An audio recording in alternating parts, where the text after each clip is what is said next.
I just wanted to welcome everybody, and I'm happy to see that you're all here at this meeting where you're going to get a bunch of good information. I like seeing people engaged, and I just kind of wanted to give a quick shout out to our counselors. I think they do a fantastic job, so please make use of them.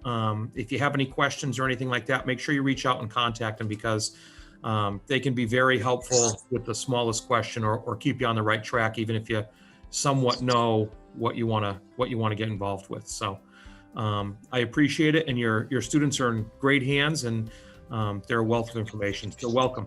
Anyway, good. Thanks for joining us for our junior college planning coffee with the counselors. And it's definitely different this year because we are doing college planning in a COVID world, which has put an entirely new spin on everything. But it's okay. We're here for you, and we're here for your kids, and we definitely will help you through it. Most important thing we want you to remember is at this point is just breathe. In fact, it's the change of terms. It's really been crazy here. And I had to sit in my office yesterday and just take a few deep breaths because it was kind of crazy. So during all of this, we want you to remember to do the same thing, and with your kids too. It's a stressful time. So breathe through it, take a deep breath when things get difficult, and again, reach out for help. And a few things we wanted to remind you just before we get started is we will be communicating a lot with your kids over the next couple of years. So we encourage your child to check school email on a regular basis. I know that can be overwhelming. I know kids don't like email, but that's how a lot of the communication is shared, especially through Google Classroom. So please ask them to check their school email. I always try to send information to you as parents as well. So appreciate you checking your email. Also, if you use Twitter, we encourage you to follow us on Twitter. Dr. Jones has a Twitter account. A good way for us to communicate through school counseling. Dr. Jones, Mr. Rogers, a lot of good information. A lot of the teachers are tweeting information too. So if you are interested, we encourage you to get on Twitter and follow us. And then for your children, we have a Google Classroom set up for each grade level. And your kids actually joined us yesterday because we were in classes with them all day long. Talking about planning for life after high school, and that is our classroom code. And I believe as a parent, once your child has joined, you are able to join as well. So again, communication is key. It's one of the really initiatives of the district, certainly of Dr. Jones. So keep in touch with us, and we'll keep in touch with you, and we will get through this together. And today's agenda. So we're going to meet the staff in just a second. We're going to talk about how school counselors can help, talk about what to do now, and look at some important tools.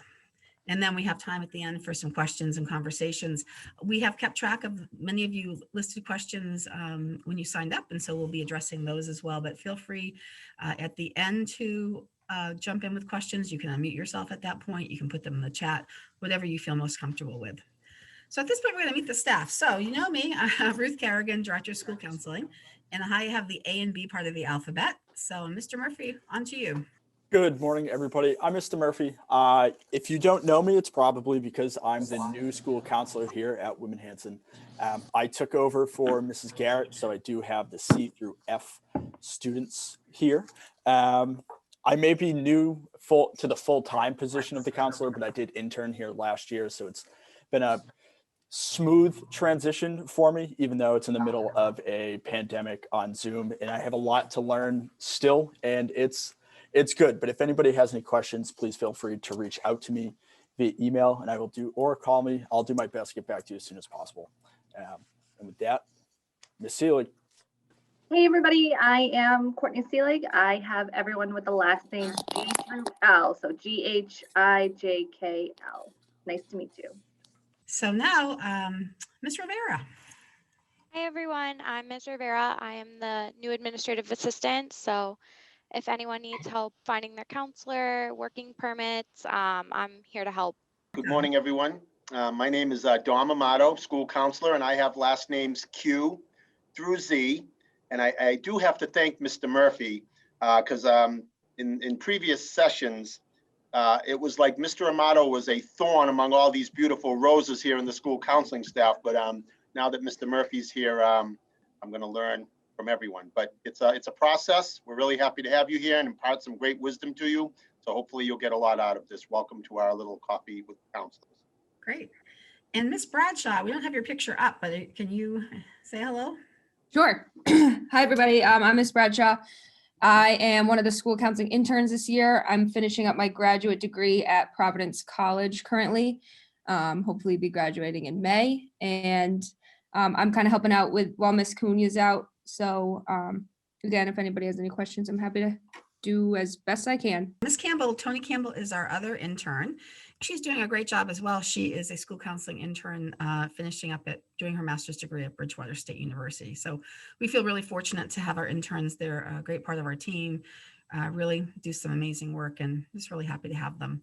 So as all of these names come up on the board, we just wanted to you to be able to see it in a visual way of who everybody is, what parts of the alphabet they cover.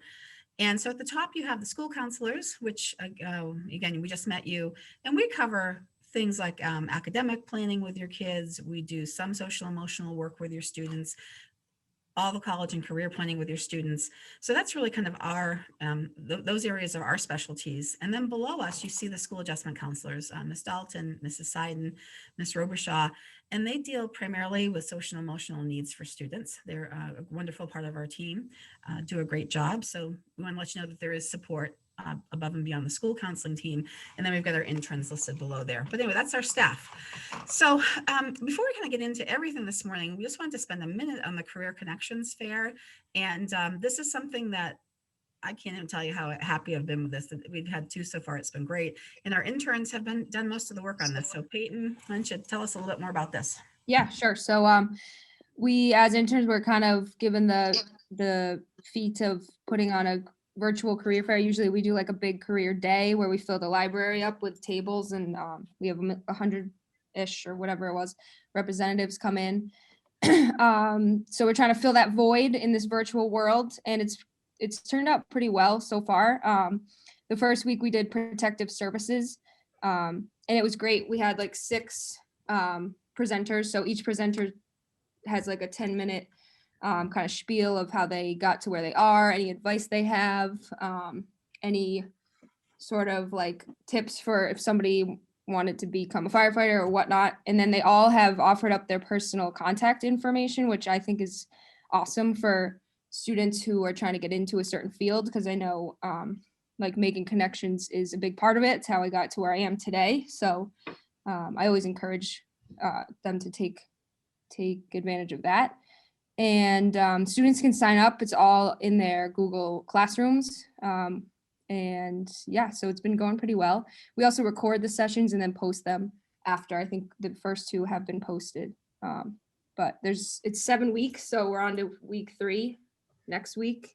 We got the skilled trades, so we're looking forward to it. I think we have an HVAC controls engineer guy, crane mechanic, and a few others. I'm slipping my mind, but they've been going awesome. So encourage your student to sign up. The kids have been getting a lot out of it, and the feedback's been great. So feel free to email us if you guys want to be a part of it. Yeah, it's been great. And one of a few of the questions that have come in from parents ahead of time is, my kids don't have any idea what they want to do. How do they actually look at that and try to make some, at least get some ideas? So I would say coming to these Career Connections fairs would be a great way to do it. I've been really, really impressed. On Wednesday, we had one of our former grads as a veterinarian out in Kansas, and she talked to the kids and actually did a tour around the vet hospital where she works. It was really interesting. So hopefully your students will come to that. And if any of you have careers in business, STEM, engineering, arts, media, and communication, you are welcome to participate on our panel. So just get in touch with us and let us know. But nice work on that, Peyton. All right, so at this point, I'm going to turn things over to Mr. Amato, and he's going to be talking about what to do now. So as a parent, as a parent of a junior, what are the things that the really critical things that you need to be thinking about right now at this point? So Mr. Amato, it's all yours. Thank you. And just for the parents out there, it's kind of a, one step at a time, and this is a good first step. Many of you may have joined us last week for our college information night. We had different college representatives talking about, I believe Massasoit, UMass Boston, and Boston College. So that was good. We were with the junior students in English class yesterday, and now you're here. So you're starting to get that information, and you'll have other sessions that you will have. So it's a lot of information gathering.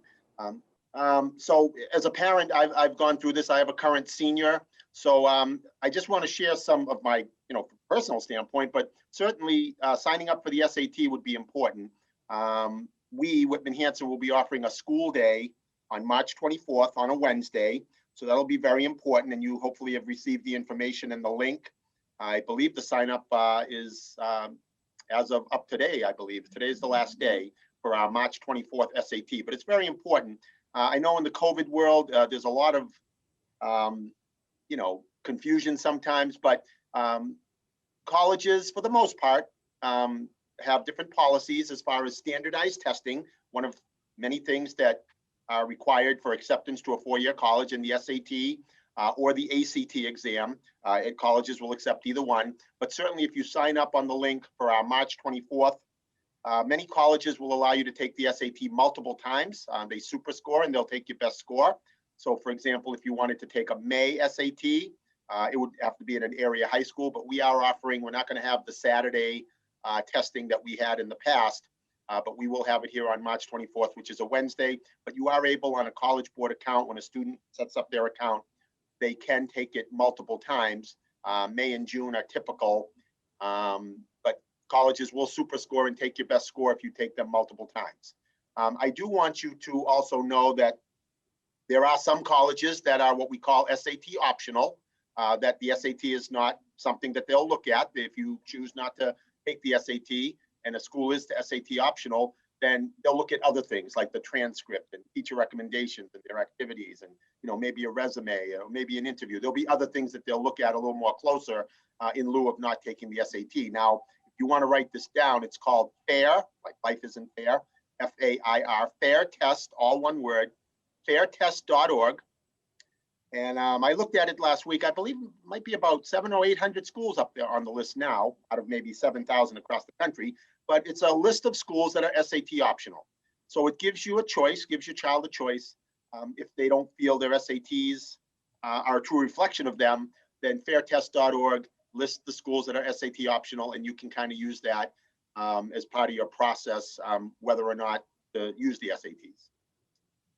We will hear later on about Naviance, but Naviance is a wonderful tool that we're going to dive into in a little bit. And we have a Naviance night here at the school on March 18th, so we'll have signups available for that soon. Mr.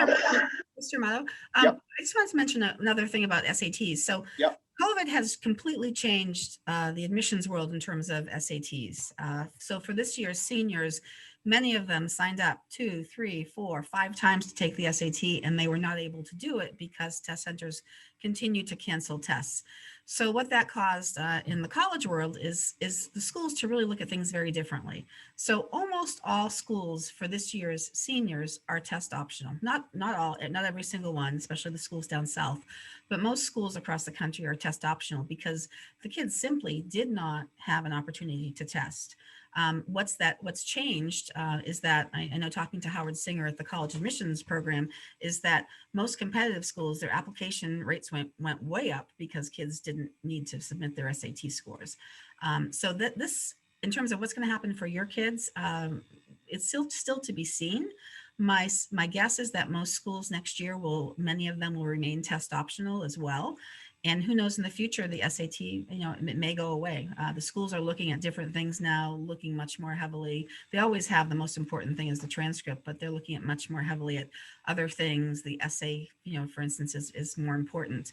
College Board came out just like a week ago and said that they are eliminating the essay portion of the SAT as of June, and they also are eliminating SAT subject tests. So I expect, I wouldn't be surprised if there are significant changes in SATs for the future, and if perhaps schools will just remain test optional above and beyond once the COVID goes away. So I think that's probably worth mentioning that. So back to you, No, Mr. Amato. absolutely, no question about it. Things are changing all the time. Thank you. I think really as what to do now, I think it's really important as a parent to stay informed. When I went through this for the first time with my older son a couple of years ago, I talked to other parents. I would call different colleges. I think staying informed is important. And Mrs. Carrigan alluded earlier, checking Twitter, you and your child, checking the email all the time. There's so many different events and things going on that you need to be aware of. Panther Press is a weekly newsletter that Dr. Jones puts out, and there's packed full of information. And Mrs. Carrigan and the school counseling, we have a section in that weekly Panther Press. So it's really important to stay informed. And obviously you'll reach out to your counselor with any questions or concerns. As far as visiting colleges and piggybacking what Mrs. Carrigan just said, yeah, I mean, it's a really odd situation this year, but I will tell you that, back in, before COVID, it would be a great time for a junior during February or April school vacation to visit. Now, it's a little bit dicey now because it's on a case-by-case basis. There are a lot of colleges that are not even back for semester 2 yet. I just brought my son back on Sunday to start his second semester at Worcester Polytech. They started yesterday, January 28th, and they're going till May 13th. There are several schools that don't start until February for their second semester, and they're going till late May. Some are even going till June. So there's been a lot of pivoting around by different colleges because of COVID.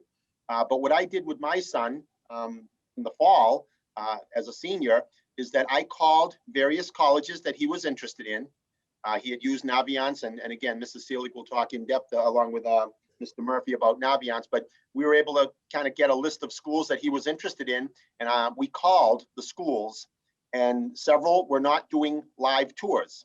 They were doing virtual tours through Zoom or Google Meet, and so we did some of those, and they were helpful, but I'm old-fashioned, so I wanted to be on campus. So probably in early November, we actually got a chance to visit Babson, wonderful school, and if you call the school on a case-by-case basis, whatever their policies are, and sometimes they change week to week, but we were able to get on campus. We visited Babson.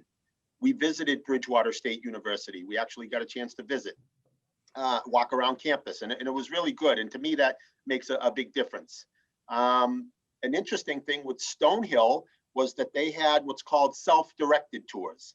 And some schools are doing that, where you go to a welcome center, you sign up on a link ahead of time through the admissions office of the college. And then when you report to that area, there's an app on your phone that you can download. And listen, Mr. Amato, I suffer from NCAA with technology, no clue at all. But my son was able to, navigate that. The kids are pretty tech savvy, and they walk you around Stonehill with the self-guided tour, and you can hear the recording on your phone. This is this building, this is that. And it was different, but I found it helpful. I think visiting schools is really important, and I'm hopeful that things will get better. Better days are ahead. So maybe April vacation visits can be had, or in June. And obviously during the summer is a good time to visit if your time's available. And then certainly next fall, as the seniors, they start to finalize their list, you can hopefully start to visit schools. And if it's virtual, fine, but I do think you want to kind of get a feel for what that school is like. Another important thing is you can set up meetings, whether it's Zoom or Google Meet or even via phone. I had several meetings in the fall. I'm on speakerphone and I'm talking to the student who's full remote, and I'm talking to the parent and the student doing some college planning. But certainly meeting and setting up appointments to meet your child's counselor in the spring and certainly in the fall will be important as you start to navigate, especially if you're thinking about college, to start to narrow down and get some ideas. As far as scholarships, there are outside scholarships. We certainly, there's a couple of terms I want to throw at you. From a financial aid perspective, you will definitely have to fill out various financial aid forms in the fall when they're seniors. The FAFSA, F-A-F-S-A, the FAFSA is kind of the biblical type of financial aid instrument that is required at any and all schools, whether it's 2-year, 4-year, public school, private school. The FAFSA is very important. But there are also many private schools that require another type of financial aid form called the CSS profile. So those are some things that will be coming down the road, and I certainly had to learn about them quickly. The FAFSA and the CSS profile. Every college, whether on their website or if you call them directly, will tell you if they definitely require the FAFSA, but again, certain private schools will require the CSS profile. And then I don't want to put her on the spot, but I did see her on the meet here today, but Dollars for Scholars is a wonderful program that we've been very fortunate for many, many years. Our students are able to Scholarship America dollars for scholars, some matching programs that way, and also our local and community scholarships. So I don't know if Mrs. Dean wanted to maybe just say a couple things. I believe she was the vice president or or maybe the treasurer of Dollars for Scholars. Is that still the case? Yes, I'm actually the treasurer. Thank you for bringing us into everyone's ears today. Dollars for Scholars, you know, it's a little tough right now to do some of our fundraising because of obviously COVID. We can't do some of the canning and events like that, but if anybody wants to participate and be involved, please feel free to reach out to myself or Michael Ganshart. And I think the counseling office probably has our contact information. So happy to, you know, last year we raised over $130,000 to give scholarships. So, you know, every little bit helps. And the more you participate, obviously, the better we can be. So thank you for the time. Oh, thank you. I'm just very happy that I saw your name on the meet. I didn't mean to put you on the spot, but thank you very much. Yeah, Dollars for Scholars is huge, and again, every little bit helps. So with that, I'm going to turn it over to some people who are much younger, cooler, and better looking than me, Mrs. Seelig and Mr. Murphy, to give you important tools. Okay, I'm going to stop sharing in just one second, but just in general for the scholarships, there's not too much that you can do for the local and community or Dollars for Scholars right now. In fact, the seniors are starting this process right now, but it's a really good idea just to become aware of them. And again, families or students that are involved in DFS, they tend to, you know, if they're involved in helping raise the money, they usually are involved in getting some of it. So great organization. So I'm going to stop my share and turn things over to Mrs. Seelig. There you go. Okay, so these are some of the websites that I just we all wanted to share with you guys that we often use. The first one we'll look at will be Naviance. Like Mr. Amato had mentioned, we will have a separate Naviance night. So I'm just going to kind of go quickly through Naviance. So I would encourage you to sign up for that night program if you want some further information. But a couple things that I just wanted to show you. I just have my screen. So this is what Naviance looks like when you first log in. Under the About Me tab, under My Account, we scroll down to the bottom. This is where your child's GPA is stored, the weighted and the unweighted GPA. It's not available through Infinite Campus, only through Naviance, and this is where you can find it. It is updated at the end of every year. We don't post to the transcript until the end of the year. So right now, they will be receiving a copy of their transcript. Cohort B will have a copy of it today. And cohort A will have it on Monday, but they will receive a copy of their transcript, and it will just show their GPA and their courses through sophomore year, because that's all that is posted right now. But if you wanted to get an update of where that GPA is, that's where you can find it. To kind of go back, as Mrs. Kerrigan mentioned in the beginning, you know, a lot of kids, especially now more than ever, you know, I really don't know what I want to do, and that's certainly okay. And we have a lot of great programs like the Career Connections Fair to help them to start thinking about it. We also are in their classrooms and we do a lot of interest inventories with them.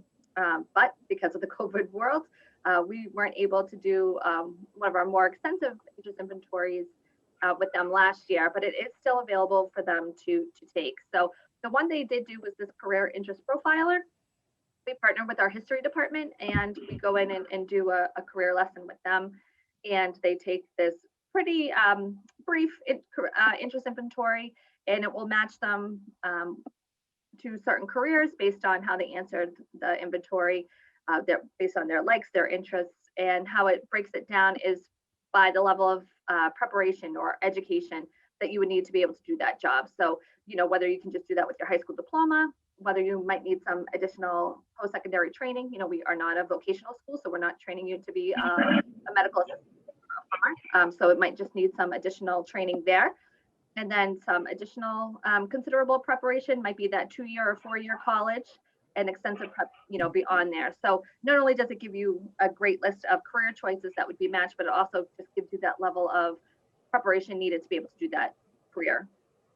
So again, under my assessments, the Do What You Are. This one has already been done, but this is the one that they can do, and we did show them that yesterday.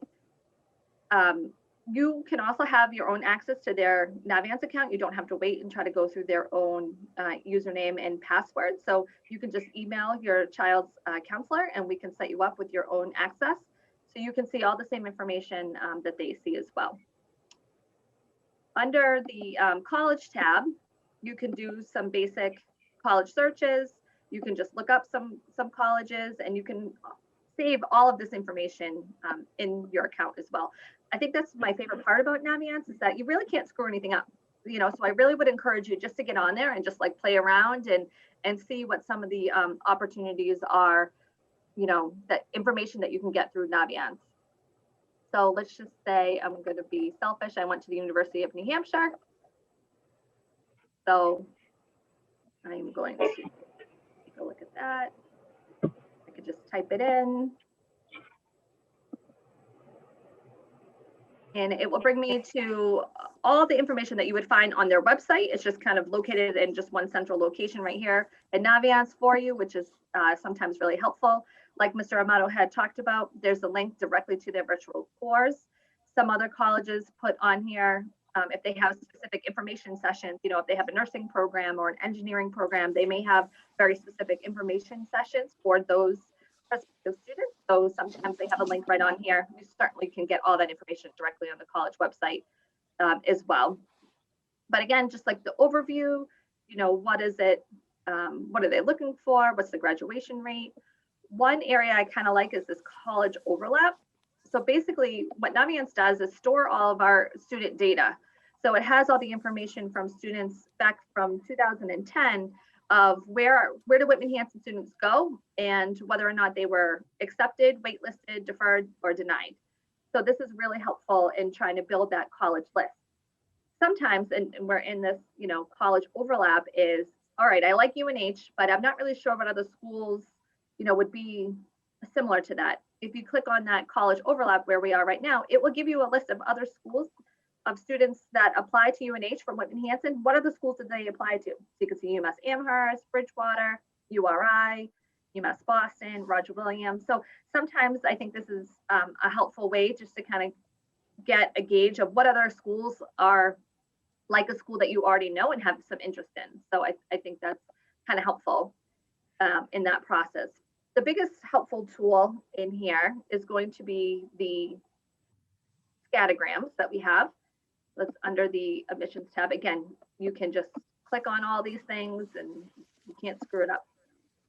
But if I go under the admissions and I scroll down, you see this great scattergram. So like I just mentioned, it stores all the data from students, Whitman-Hanson students from 2010.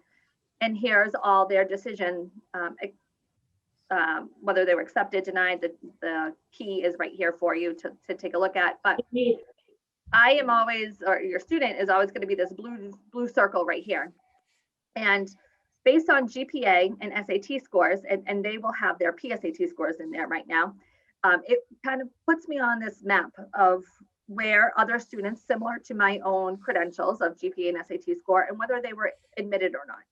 So I'm right in that great mix of green check marks. There's a couple of the green check marks that are in a box as well. So that means maybe they applied early action and then they were deferred to the regular decision pool and they were accepted at that point. So I would take a look at this and say, hey, this is probably a really good shot for me.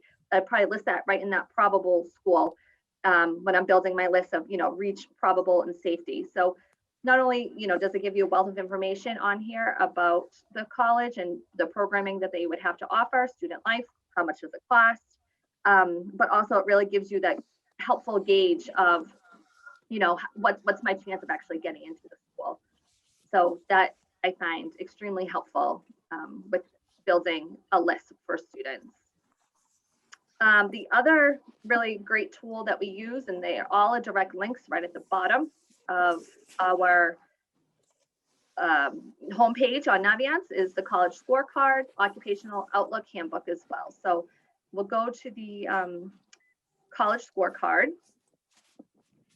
And this is any college or university that receives federal funding must report their financial information to the Department of Education. So that way there's no secrets of how much financial aid they give, how much the tuition and fees cost. So you can go right onto the College Scorecard website, and I'll just stick with UNH.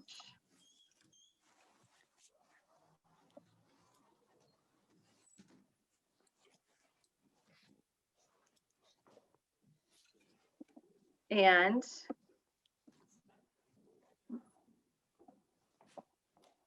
it will give you all of that same information and data that Naviance will give you as well. But really, one of the best tools is really that financial tool.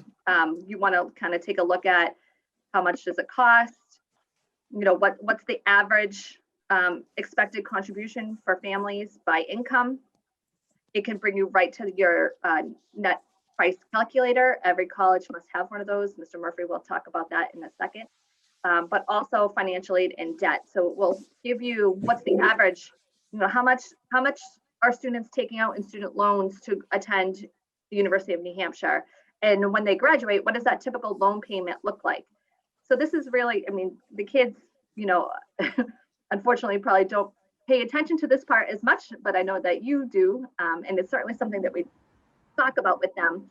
But really, this is a really big investment. College is expensive, and you want to make sure that you're making the right choice, both academically, social, emotionally, and financially as well. So not only do we make sure that we have, schools on their list that are going to be that reach probable safety for academic purposes, but we also want to make sure that we're doing the same thing for financial purposes as well. So again, this is just another great tool to use to kind of help you guide in that process. The other tool that you can get right from Naviance is the Occupational Outlook Handbook. And this is probably really close up to Naviance on my favorite tools to use. And this is gathering data. The Bureau of Labor and Statistics use this to give you job growth projections for 10 years out. So not only do we want, again, our kids to be able to match their careers based on their likes, interests, abilities, affordability, but we also want to make sure that they're choosing a career that's going to be there for them in the future. Everything is changing so quickly, and we want to make sure that they're preparing, and especially if they're going to be making that significant investment of a 4-year college degree, you want to make sure that that's going to be a job that you're going to get a job when you graduate. So I just went, it's all under career clusters. I just clicked on the healthcare one. For time purposes, I'll just pick on athletic training. So right here gives you that great overview. What's the average salary? Just under that $50,000 per year. How much education do you need? Typical level of education, a bachelor's degree. And then this is right here where I was talking about that job outlook. So from 2019 to 2029, athletic training careers are growing at a 16% growth rate, which is much faster than the national average. So I would say this is a really wise choice for a student to make in that investment. It's going to be, a good chance that job is going to be there from when they graduate and they're prepared for it. I think what the best part about this tool is you can click on similar occupations. It gives you all those tabs of, what do they do, work environment, how to become one, all of those kind of data points. Again, you can find all that information on Naviance, but you can also click on similar occupations. Naviance does the same thing too. Just to kind of say, all right, I think athletic training sounds good, but I'm not really sure I wanted to go on to that 4-year, college right away. I want to save some money. What would be some of my options within that kind of same career choice? So picking the similar occupations is really helpful. Yesterday, we give the example of an EMT. So like, all right, athletic trainers and EMTs, I see them all the times at, sporting events. So what is really, what do they do and what does their job look like? So looking at, the average salary, about $35,000 per year, still really great. Typical entry level of education, a post-secondary degree. So really looking at that one more year additional after their high school time. So, looking at this data, I'm going to be 18, 19 years old when I graduate, and, getting that one more additional year of training under my belt to become an EMT, and I'm going to be making $35,000 per year. So, sometimes I think that's kids are surprised by by that and saying, wow, I don't really need to do that much to get a really great job. And that is definitely the case in a lot of different fields. So, just making sure that they know what their options is. And again, the 6% growth rate, not the same as that 16, but it's still faster than the national average. So this would actually be, a really good choice for them. So, just to Mr. Amato's point too, it's just all about, exploring and getting as much information as you can. And these would definitely be the ways that we would recommend. The next one I'll just go over when we were just talking about the financial aid. I'll let Mr. Murphy kind of pick it up here as well, about the net price calculator. So yes, thank you, Mrs. Seelig. So for students going to college, the net price that we're talking about is that money that students would be responsible for after they have subtracted scholarships and grants. So that free money that they'd be getting, right? We all love free money. So if a student gets $10,000 in scholarship money, that would be taken off of that would be taken out of consideration for the net price as to what they would end up owing. So what net price calculators typically do is they're available for colleges and universities and right on their websites. And it allows you and your students to enter the information about themselves to find out what students like them have paid to attend the university or college in previous years. So it would be one of those things where you could type in the school like UNH, you could type in your specific information, and then it would spit out information for like your specific student, and then maybe like give you a rough estimate about what they may pay if they were to get accepted.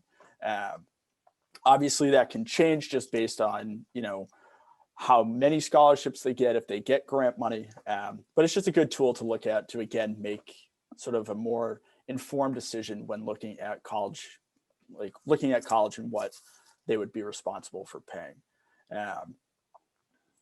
So I know,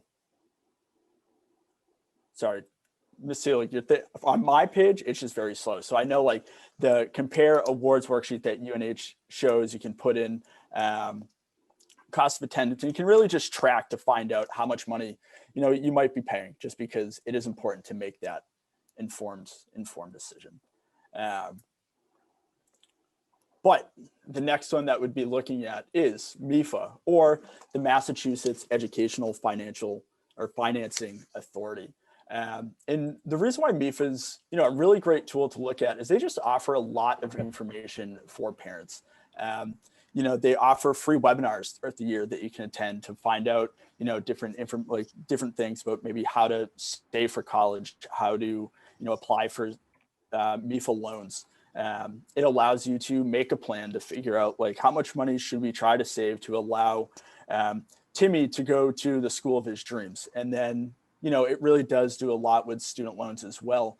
And, for undergraduate and even graduate loans, if your student is going to pursue that degree later on.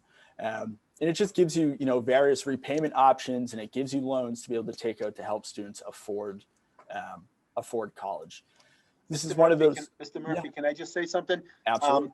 MIFA, and again, when I was going through this with my current senior, I did a webinar, one on how to fill out the CSS profile. It was about an hour. They took you step by step.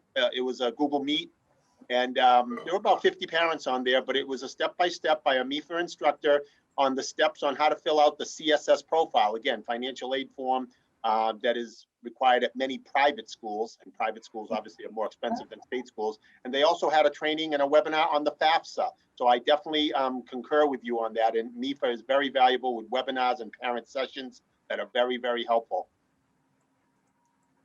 Absolutely. Thank you for that, Mr. Amato.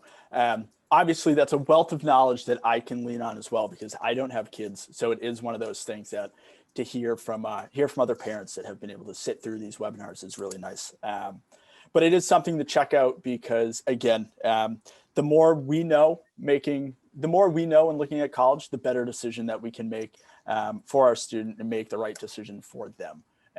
Because at the end of the day, we want them to go to the school that, maybe the school of their dreams, but we also don't want them to be in a tremendous amount of debt by the end of it. So to find out how we can save for it and how to pay for it is important at the end of the day. Mr. Murphy, I'm just going to interject for 1 second. So MIFA is a great partner for schools all over Massachusetts.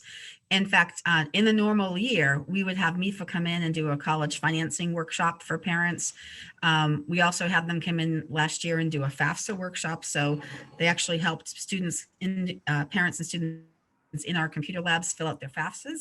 So until those things can happen again, MIFA is really a place to turn for our parents. If you've been paying attention to anything in the Panther Press about financial aid, MIFA is always one of our trusted sources for information. Absolutely. Thank you for that. So now another tool that we look at is College Board. It is one of those everything college websites.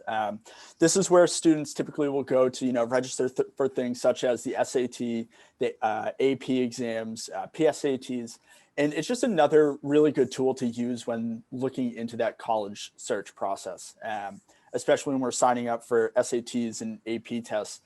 That's where your scores are tracked, and then you can end up sending them to the colleges. But I think one of the big things that College Board has going for it as well is this idea of Khan Academy, where if a student, if a student takes the PSATs or SATs, they can connect their College Board account to a tool that's called Khan Academy. Unfortunately, we can't show it to you today because we don't have that account. But when if your student does it, they will have access to it.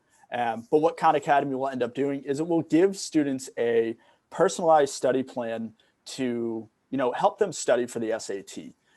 So let's say Timmy, doesn't do as well in the math section of the SAT. Khan Academy recognizes that, and then we'll give them problems and, tips and tricks to be able to practice to help improve Timmy's score the next time that he were to take the test. I know I've only been here for a short time, but I've heard stories from other counselors of kids that have connected their, College Board account to Khan Academy and have helped bump up their score about 100, 150 points just by looking at it and studying it a little bit each week. In conversations that I've had with students, I tell them it's tough to, be on a computer all day remotely. So even if you can go on Khan Academy and study for 15 or 20 minutes every other day just to get some practice in, that will be just as important, because the more exposure you have to these sorts of tests, the better chance that you have at doing better the next time. So College Board's great. I know when I was in high school, this was the main tool that I used to research colleges. I was on it all the time, looking up, the different schools in New England or Florida or California, wherever it may be. It's just another big major tool that we use alongside Naviance when looking at colleges. And it just gives you more information as well that will be beneficial. And then one other tool and I apologize for not having it readily available, but for anybody who's taking an AP exam, you can take a look at, I think maybe credit and placement. You can take a look to see what colleges will take what AP exams and what score that they would expect to see. So whether typically it's a minimum of a 3, but 3, 4, or 5, and you can actually look at what colleges will accept those. So you can, another way to kind of save money is to, if you have anybody taking an AP and exam, you can see, I'm going to try to just do this real quick. Let's see, like AP biology. It will list all of the colleges that would accept an AP biology exam score. So we could say, oh, UNH, okay, so they want to see a 4 on that exam. And then that would, depending on your major, that would either replace one of those general education requirements that they would need to take. So again, you're saving money on the bill by taking that AP exam and getting that 4. Or it might help if they are maybe a biology major or maybe a nursing major, that would maybe help them advance into that next level of biology, or maybe an anatomy and physiology course. So you either get credit or, so actual credit for that class and be able to kind of check that off, or advanced placement into one of those other college courses. So that's just another great tool to take a look at, you know, when you're thinking about affordability and making the most of what you've done here in high school to work for yourself in the financial situation as well. And now, so we've done our research, of colleges, we've maybe figured out a plan on how to pay for it. So now how do we actually apply to colleges? The biggest tool that most students are using to apply to college is called the Common App. The reason why I really like this tool is the Common App can be a tedious process, but the fact that you can fill in all of the information once and then add schools, like most of the schools that you're applying to the list, just makes the whole thing a little bit easier. But basically what the Common App is, like I was trying to get at, is it's a form that you fill out all the basic college information that you would need. So you're typing in, you know, your courses, your grades, background information, student information, all that material. And then you can add schools that use the Common App to the list. So you could add schools like UMass Boston, UMass Lowell, all the schools. Like you type in a search and you can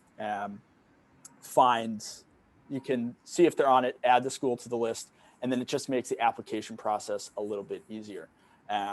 Not every school is on it. So if like next fall you're signing up for the Common App and you're looking through and you can't find your student school on it, it's probably because they're using their own application. But more and more schools, from my understanding, are always going into the Common App because there is an understanding that it is so much easier for students to just apply in one place. And it helps us on our end as well, because when we're sending out transcripts and we're sending out all of our information, it connects to our end of Naviance, and it just makes life a little bit easier, which is always nice, especially when doing things through a computer. So I know that's just a very broad overview, but if anyone has questions specifically about the Common App, we definitely go over that next fall. You can start creating an account. I believe students may typically do it, you know, at the end of the summer, but early fall when they actually start getting into the how and when am I going to start applying to college.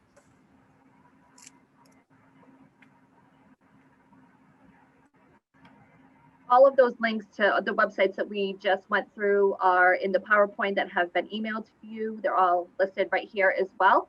But certainly, I know all the kids have it in their information that they received or will be receiving today. And on Monday, it's also all in their Google Classroom. So it's all available for you. Okay, great.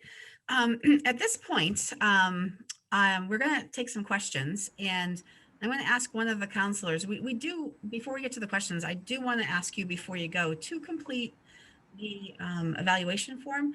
We really care what you have to say, and it helps us inform our practice and make improvements for future years. So if someone can type that in the chat, that would be great, or copy and paste it. And a couple questions I want to answer that came in ahead of time that we may not have gotten to. There was a question about the FAFSA changing. I think it's the 23-24 school year. There was some legislation that happened about a month or so ago, and that is changing. They're going to try to make it simpler, fewer questions, changing some of the terminology from estimated family contribution to, that's another acronym, but who knows what will happen between now and then, but they are trying to simplify it a little bit. In terms of, somebody asked, can we start applying to colleges now? And no, that would be too early as a junior. Typically, most of our kids will apply in November, so early action. So early action is usually November 1 or November 15th, but we want them to start thinking about it and to really come back to school with a pretty solid plan. The fall will fly by, as you know, but the kids don't really realize it, but they should, do their research now, do their visits, even if it's a virtual or a drive-by visit, and hopefully come to school with a pretty solid plan so they can apply in November. Most kids will do early action, which means they apply in November, or November 1st, November 15th. Then they find out usually by, around the winter break, and it relieves some of the stress and pressure of, will they be able to get into college? Early action is just, again, that early program, early decision, whole different story where they can apply to one school early decision, and they actually are committed to going there if they get in. And that sometimes happens for recruited athletes or kids that have, just been looking at the same school forever and they know that this is where they want to be. And then there are also kids that are applying in January for regular decisions, and then there are rolling admissions, which means that as the applications roll in, the admissions offices will look at them and then roll out the decisions. I would say most of our kids, the big majority of them will do early action. So November is a really, really busy time. So I'm going to ask one of the counselors if you can kind of look at the questions in the chat and ask those, and put those out there. And then, folks, you're welcome to unmute yourselves and ask questions as well. So what are some of the questions in the chat? Don't have any just yet, but one thing that I did want to mention about that Common App and how, fall is going to be very busy. This is a great time to get all that exploration done. The Common application, if you have some schools that are going to be on the Common App, does open on August 1st. So you can start creating that account over the summer to try to take some of that burden off a little bit. Just like we were in classes yesterday with the juniors, we'll be right in their classrooms, usually the first or second week of September, right when we get back to school. And we are with them again in their senior English classes and going through that whole process. We also offer sessions to help them complete their Common application as well. But that would be a really good thing to take advantage of. It doesn't certainly need to all be done by any means, but maybe just to start chipping away at it, even just getting that background information. There's a lot of parent information, sibling information, things like that that need to be entered into the Common App. So maybe just even having that done over the summer would really just kind of help alleviate some of that stress coming into the fall. And I just wanted to add my 2 cents worth too. That was certainly good advice from Mrs. Seelig, but I hope no one is offended by me saying this, but again, I went through it a couple of years ago and I'm going through it this year. It was very difficult for me to not micromanage my child. So I guess my advice to the parents would be, your child's a junior right now, 16, 17, 18 years old, and the senior next year. They need to be involved in this process. You can't do it all for them. I think it's really important. And I was fortunate that my oldest son, Ben, who's now a junior at WPI, he would say, Dad, back off. I think they have to take ownership a little bit. They should do some Naviance searches. You can be there with them. And as a parent, you can give your wisdom. When you're driving or visiting a campus, let them take it in. Because I had to remind myself that as much as I would have liked to, I'm not going to college. My son is. So I think it's really important. And Mrs. Garrett, who Mr. Murphy, as he alluded to earlier, replacing Mrs. Garrett, had an interesting metaphor, as did Mrs. Carrigan. Think of it as a ginormous watermelon, a humongous watermelon that, you're at a summer event and hopefully we'll get there soon. But you don't eat it in one sitting. You have to chop it into small pieces, bite-sized pieces. So you're doing that now. You're at this event. You were at the event last week, maybe. We've met with your students in English classes. We'll meet them again, as Mrs. Seelig said, early in their senior year. There will be lots of information sessions. You're going to check the Panther Press. You're going to check the email. And you're going to take it one step at a time. Filling out the FAFSA is a nice chunk of that watermelon. Doing the visits. All the little steps along the way. It's actually a fun journey. It's a fun journey from now until, say, November, December, when most kids apply. Even in January, February, kids can apply too. And then hopefully you get your acceptance. You apply early in November, you get something in Christmas break, an early action answer. And then if you apply regular decision in December or January, you should hear by February or March. It's typical that kids will apply to, anywhere from 4 to 10 schools is typical. I've had as few as 2 or 3. I've had as many as 14 or 15. I only caution you though, there's an application fee for most colleges, anywhere from $40 to $100 just to apply. And so if you have 15, 16 colleges, that's a lot of application fees. So you try to whittle it down.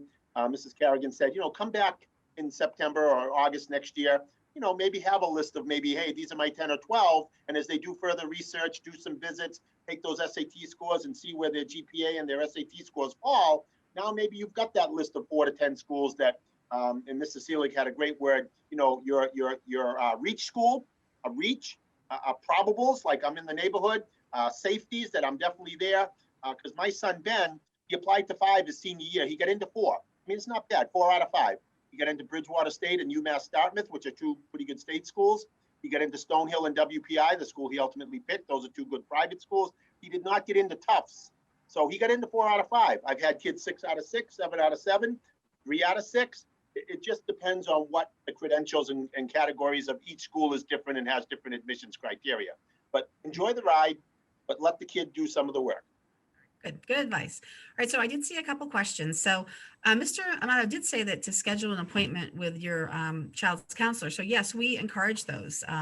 You can definitely just reach out to your school counselor, and we can set something up for a Google Meet and have a meeting with you and your child together to talk college. So we really kind of mastered that last spring when we were doing them all. By actually at that point Zoom, but we're happy to do that. And in fact, I think it's a really helpful thing when we can all sit down and talk together. So that was one of our questions. So just reach out to us about that. Let's see. It was mentioned that there was a longer assessment that wasn't done with the juniors last year. So it was actually the sophomores we didn't do it with. So now they're juniors, right? It was called the Do What You Are. So if you go into Naviance or have your kids go into Naviance, the assessment is called Do What You Are, and it includes a Myers-Briggs type indicator. So it's in the report that they get is an awesome, very detailed report at the end. So Mrs. Seelig mentioned that would be a great one for your kids to do. And again, we were in with them yesterday, so they should know all about where that is. And if you have any trouble, just reach out to us and we can help you and your child. I was able to put the link for the evaluation. So feel free, please, before you go, to do that. Next question, for students who signed up for the SAT with essay that was canceled, are they automatically enrolled in the regular SAT? Yes, we switched them all over to the regular SAT. So that's what we will be doing. If you already paid, we'll refund you the difference. If not, the new cost is $52. Okay. So at this point, folks, any questions? Again, feel free to unmute yourself and just go ahead and ask if you have some questions. I know this can be a daunting task. We look at it and it's actually a fun thing. I love college admissions. I spent 15 years working in it before I became a school counselor, but I know for lots of us it's daunting. Okay, how many times should they plan to take the SAT? Well, first of all, I would say I'm not sure how many times they're going to get to take it this year because who knows what's going to happen with COVID. In a perfect world, non-COVID world, I would say the average kid probably took it 2, maybe 3 times. You take it too many times and it's just, the diminishing return.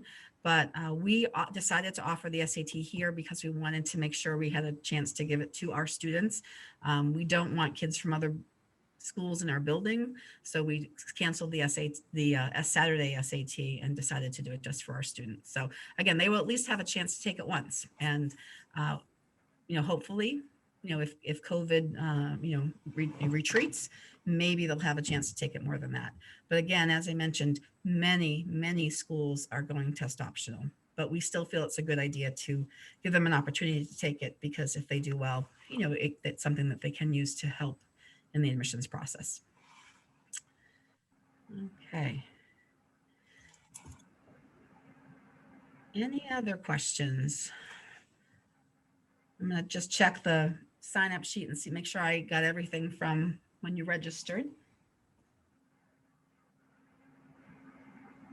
Somebody asked about the virtual college fairs. To be honest, I've never gone to one, but I sent out some information in the Panther Press on what came out on Sunday, and NACYAC, which is the National Association of College Admissions Counselors, is sponsoring a big national college fair. College Board is doing them as well. So I would encourage you to log on. My guess is that it'll be, probably going into Zoom rooms, and so it's what we have. So I think it's definitely worthwhile to log on and take a look and see what you can do with those virtual college fairs. Again, when Howard Singer spoke last week at our college admissions seminar, Howard's from BC, he said BC is doing more than ever for kids. It's actually easier to reach out and get information now than it ever was because they're doing so many virtual workshops. So go to those virtual college fairs, look in Naviance. Mrs. Seelig showed you how to do those virtual tours. There's really a lot out there for you, but it takes a little bit more, to get it. And it's not necessarily ideal, but it's what we have. And it's how we help our kids make some of these really important decisions coming up.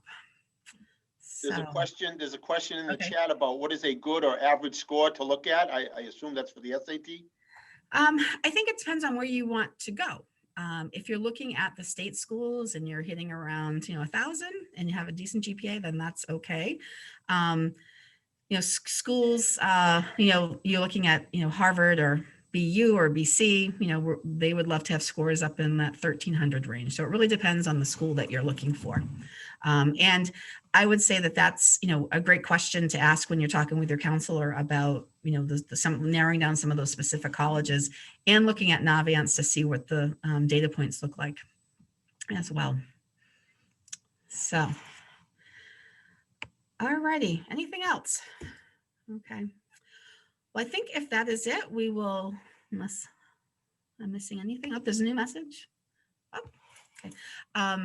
I think we will say goodbye. Thank you for coming. It was great to be with you in this virtual setting. Please reach out for help. We are here to help you and your kids through this process. Have a wonderful weekend, everybody. Stay safe. Bye.